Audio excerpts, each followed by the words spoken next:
On commençait par une question essentielle. Qu'est-ce que tu fais là? Tu devrais être à Vegas. Ils y sont tous les joueurs du monde entier sont à Vegas et toi, t'es avec nous ici.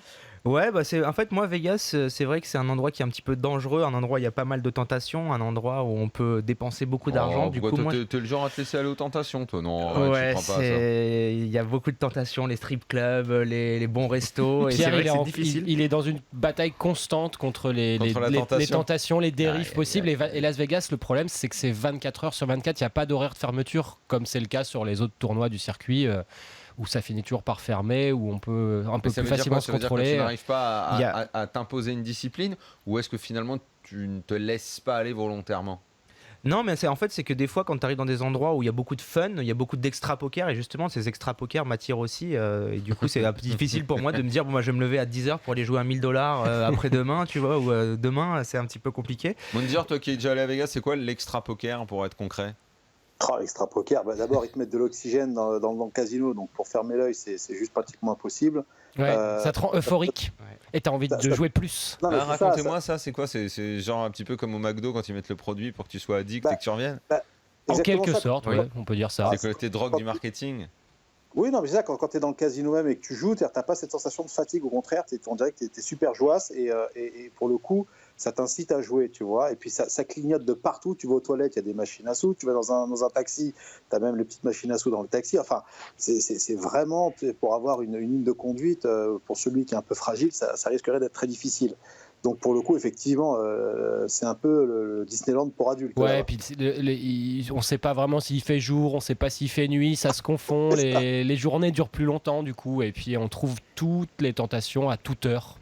Ouais. Donc c'est un peu le... Vegas, c'est un conte de fées, mais comme tout conte de fées, il faut que ça dure, faut que ça ait un début, une fin, et il faut que, pour moi, c'est 15 jours quoi, maximum, sinon après ça devient un peu danreux, et le carrosse se transforme en citrouille, et quand le soleil se lève, crapaud, tout ce que tu veux. Alors que Pierre, toi pourtant, pour revenir en une ligne, parce qu'on va pas faire toute ta carrière, mais tu t'étais pas prédestiné à ce genre de choses-là, tu étais plutôt dans des filières très carrées, rigides, où les tentations n'ont pas de place, puisque au départ tu es en prépa HEC quand tu découvres le poker. Ouais, je prépa HEC, j'ai une éducation aussi un petit peu rigoureuse avec des parents qui sont profs, qui sont proviseurs de lycée, qui m'ont pas du tout inculqué cette comment dire, cet appât du gain, des choses comme ça, mais ou le vice.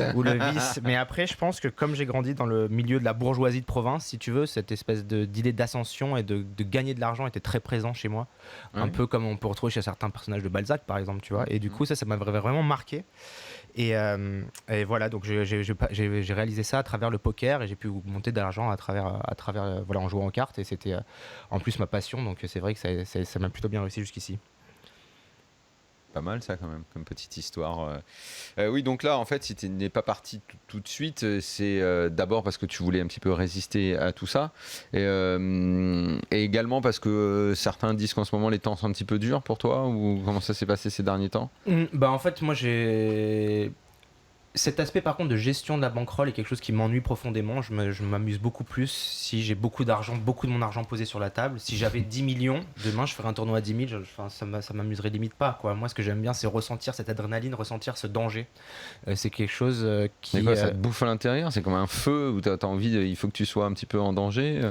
C'est quasiment de l'instinct de survie, quoi. Si ta bankroll elle est petite et que tu vas jouer un très gros tournoi, tu te lèves le matin, t'es en mission, quoi. Tu dois réussir, t'as pas le choix, sinon... ton loyer, ça va être difficile de le payer, sinon tes sorties, ça va être difficile de le payer, etc.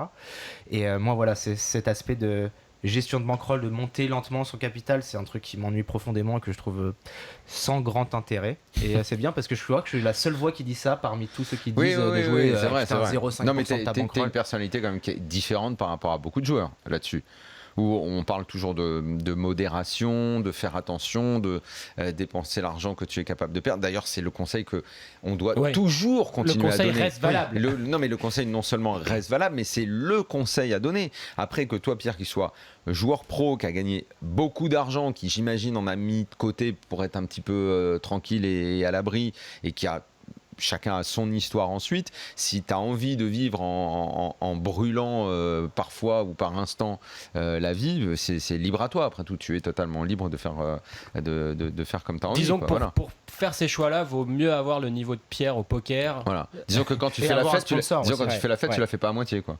Ouais, je fais pas la fête à moitié. J'envoie des grandes bouteilles en boîte. J'aime les femmes, j'aime les voyages, j'aime les grands hôtels et bon, j'aime les montres aussi, tu vois. Donc des trucs comme ça. Donc ça va vite à la finale. Les grands restaurants aussi. J'aime beaucoup les restaurants étoilés. Bon, ça c'est un truc, Pierre. À mon avis, tu dois être d'accord avec moi là-dessus. Ceux qui disent quand quelqu'un gagne énormément d'argent, mais qu'est-ce qu'il va faire avec tout cet argent? Je réponds toujours, il y a toujours moyen de dépenser. Hein, Pierre, il y a toujours moyen.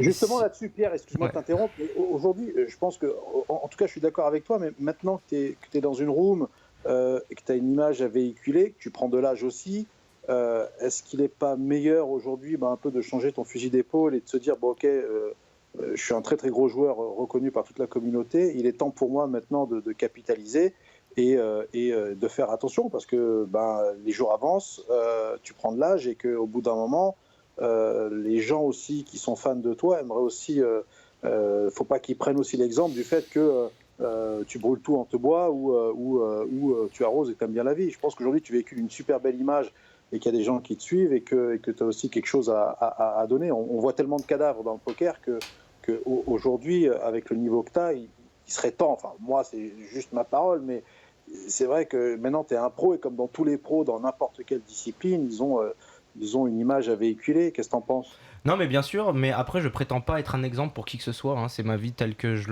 l'entends et j'ai jamais dit que vous deviez faire comme moi ou que les auditeurs devaient faire comme moi. C'est simplement moi ce qui m'a procuré ou ce qui procure à l'heure d'aujourd'hui le plus de fun. Et c'était.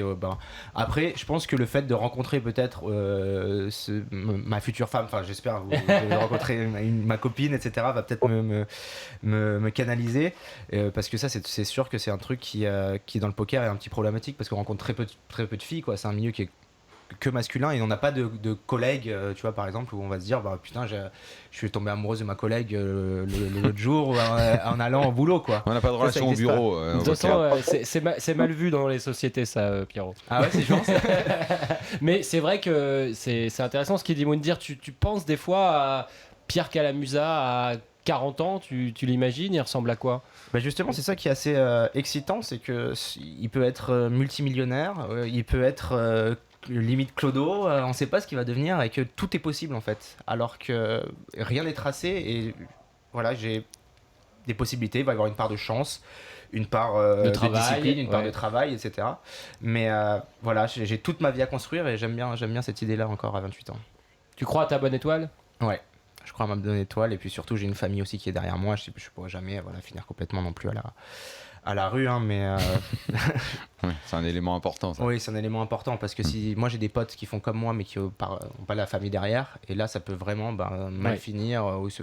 Il y a beaucoup aussi d'histoires de drogue, etc. Tu vois, donc ça, si t'as pas ta famille derrière, ça peut être ça peut être très dangereux, quoi.